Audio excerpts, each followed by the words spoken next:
Hello and welcome to a SmurP video, and today we are looking at the new series, which is Power Rangers Unlimited Heir to Darkness, and we have this fantastic cover of Dark Spectre, Ecliptor and Astronomer, which is great. And this is written by L.L. McKinney, not a writer that I'm familiar with.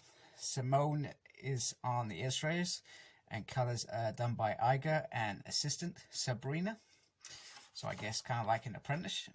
And then we got Ed, as always, on the letters. And there are lots of variant covers for this title. I think there was only one that I really wanted and went out and brought.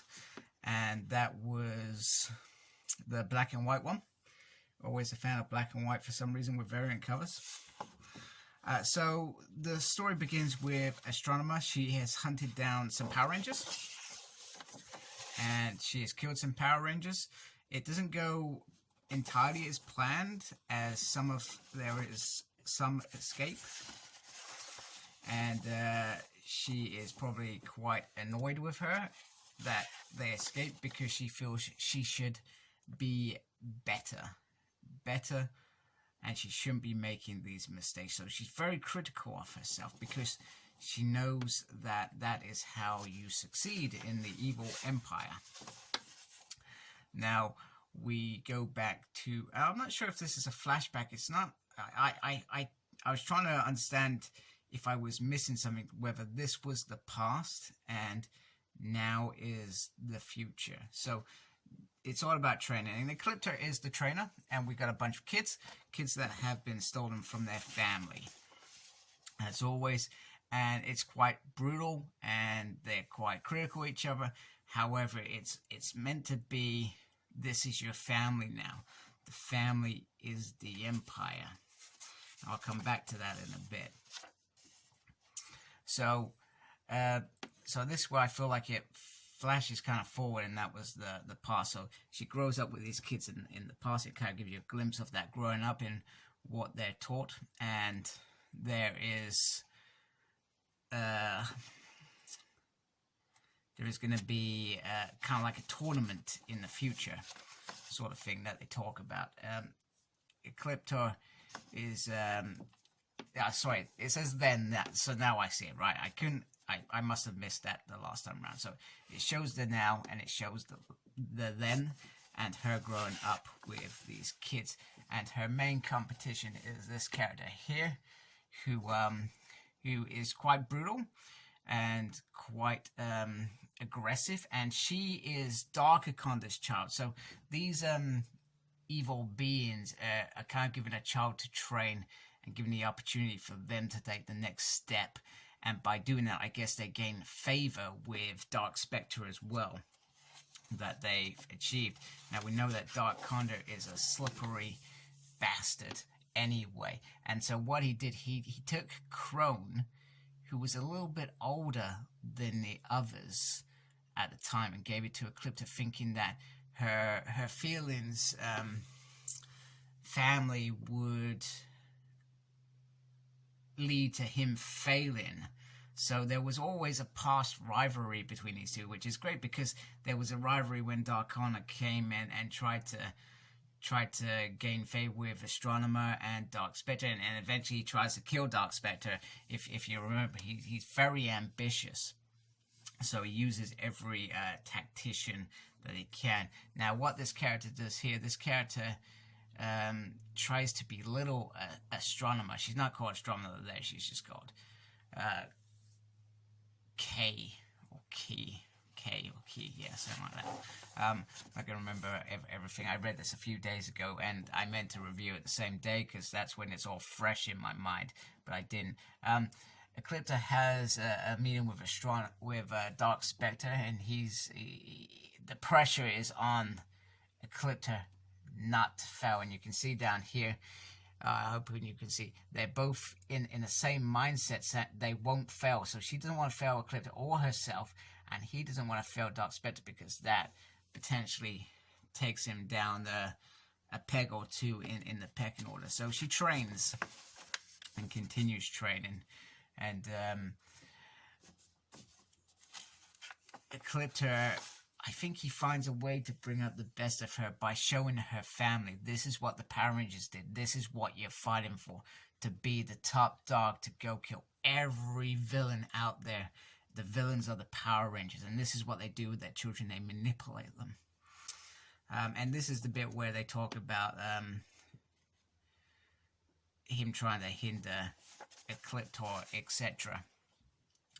So the main tournament comes up, and she's had this for a while, and that's where she starts to grow into this. So first of all, there is the tournament, and it is ruthless. It is so ruthless that Astronomer, she's not called Astronomer yet, she absolutely kicks her butt. Now, do you remember when I said about earlier that they talk about this evil Empire family? This is your family now. Now, what is established? Bit she's lost at this point, but she's trying to say, you know, we're family, and you know, this is not how it ends. And she says, no, you're not my family, and kills her. Well, I don't think she actually kills her, but she stabs her anyway, and she leaves her. And basically she's saying, my family's dead, and I'm just here to avenge them, basically. So the tournament is just the beginning. Now the next step is to go through and through this kind of seal and be tempted, I guess, to go back to your family. So this is how the Dark Forces establish that they've overcome that person by getting them to give up their family for this new family, even though she's doing it for, I guess, a kind of different reason, which I just established. And she is tempted by her mother to go home, an illusion of her mother to go home. Her mom's safe. And she says, I am home. She is home. And that's where she comes out. That's where his princess is now. The darkness. And what is her name? Astronomer.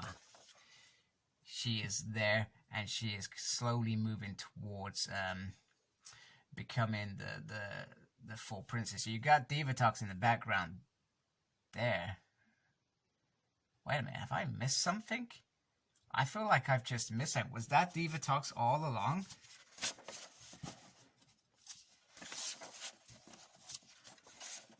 Something I completely missed until now. Damn, that could be Divatox right there who gets defeated there. And on the last page you see this. Sorry, let me just...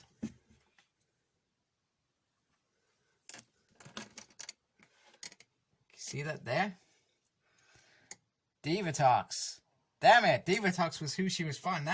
That makes that relationship even better, because Divatox always resented Astronomer. So that's even better. Damn, this writer has got skills, and they've picked a really crucial character to pan off against. And the stuff with the Condor and Ecliptor, and I'm not even sure if the writer's a female or a male, to be fair. All I've got is JJ. That could be either. And they went back and they established, right, let's make that relationship more interesting. And they went back and they made the Divatox and Crone or Astronomer relationship even more interesting. Why there was some real resentment from Divatox, not just for the moment where Astronomer took over after she defeated the Power Rangers, but because there was a past there. Fantastic. I'm so happy with that. So this story, it's an interesting one, because we always go back to the moment where she's kidnapped, but we never talk about what happened to make her go for Astronomer anyway. And it's because these kids are manipulated to believe the Power Rangers killed their family. We saved you, and now you're going to go defeat them. So it's brilliant. And we know that's true, because Divatox turns into that beautiful woman who had that lovely white dress, and, you know, Astronomer turns back to Crone, which is fantastic. So there's some orders from Dark Spectre, and it's not about trying to find out where Zordon is, but I would have thought he would have known where Zordon's whereabouts is at this point because he's still on Earth.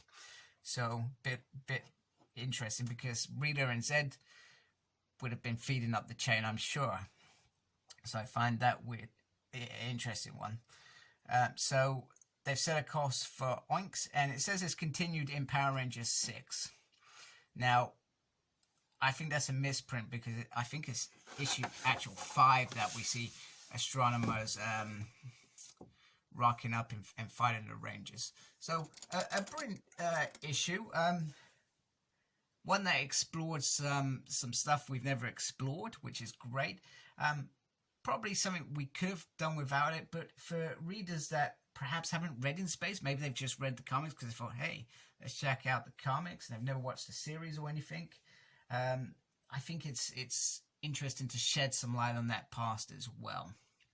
So it was nice to see some development of Dark Conda, Ecliptor, and obviously Divatox as well. Fantastic.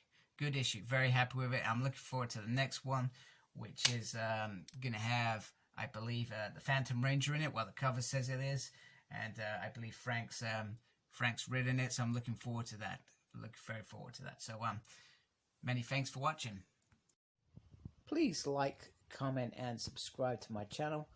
Follow me on Instagram, Cyclops Smurd. I'm on Twitter at SmurdP. No idea what I'm doing there. I'm also got a page on Facebook, SmurdP. And embrace the geekiness. Thank you for watching. Take care. Goodbye.